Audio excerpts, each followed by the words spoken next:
இலங்கை ஒரு சிறிய நாடு, சனத்தொகை குறைந்த நாடு.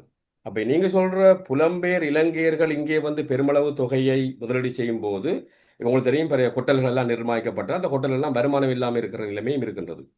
ஆகவே இலங்கையில நீங்க அப்படி முதலீடு செய்து உடனடியாக லாபத்தை பெறக்கூடிய வாய்ப்பு கூட இல்லாமல் இல்லை இருக்கலாம். பேராசிரியர் ஆகவேதான் அவர்களே, நான் இந்த சொல்லுகிறேன் ஒரு ஒரு ஏற்றுமதி செய்ய வேண்டும். ஒரு ரோட் மேப்பை போட்டு அரசாங்கம் ஒவ்வொரு மாவட்டங்களிலும் என்ன துறைகள் அல்லது என்ன வளங்கள் இருக்கின்றன, எவ்வகையான முதலீடுகளை ஏற்படுத்தலாம் என்கின்ற ஒரு ரோட் மேப்பை போட்டால் கூட அந்த வேலை திட்டத்தை நகர்த்தலாம் இல்லையா? அதுக்கு நிதியமைச்சுக்கு நீங்கள் கூட ஆலோசனை வழங்கலாம் என்று நினைக்கின்றேன். இல்லை, நீங்களும் பேராசிரியர் கட்டாயம் அவர்களே, செய்ய வேண்டும். நீங்கள் கூறிய ஆலோசனைகளை ரணில் கேட்டிருந்தால் இன்றும் ரணில் ஜனாதிபதியாயிருப்பார்.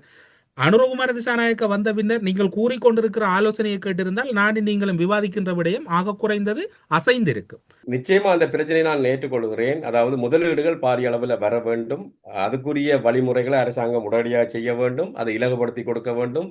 ஒரு கட்டமைப்புக்குள்ள, அதாவது ஒரு நிறுவனத்துக்குள்ள அந்த எல்லா விடயங்களும் கொண்டு வந்து அனுமதிகள்லாம் வழங்கப்படுற நிலைமை வர வேண்டும். உங்களுக்கு தெரியும், இன்றைக்கு வியட்நாமில இருந்து ஏற்றுமதி செய்யப்படுற பல்வேறுபட்ட பல்தேசிய கம்பெனிகள் எல்லாம் வியட்நாமியர்களுக்குரியதல்ல. இதெல்லாம் பல்தேசிய கம்பெனிகள்.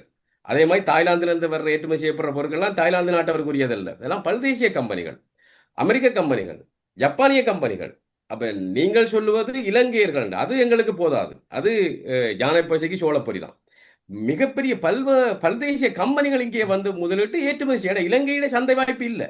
இலங்கை சந்தையை மையப்படுத்தி முதலீடு செய்தீங்கன்னு சொன்னா நீங்க லாபம் அடைய இயலாது. ஏன்னா இது ஒரு சிறிய நாடு, சிறிய ஜனத்தொகை கொண்ட நாடு. ஆகவே இலங்கை ஏற்றுமதி செய்ய வேண்டும். அதுக்குரிய வெளிநாட்டு கம்பெனிகள்லாம் கொண்டு வர வேண்டிய பொறுப்பு அரசாங்கம். அதான் அரசாங்கம் ஒரு இடையீட்டாளராக, ஒரு வசதி அளிப்பவராக உருவாக வேண்டும். அது நீண்ட காலமாக ஒரு நிலுவையில் இருக்கின்றது. இந்த அரசாங்கம் நீங்க சொல்வது போல காலம் தாமதிக்காமல் செய்ய வேண்டும், உடனடியாக செய்ய வேண்டும் என்பதுதான் எங்களை போன்றவருடைய விருப்பம்.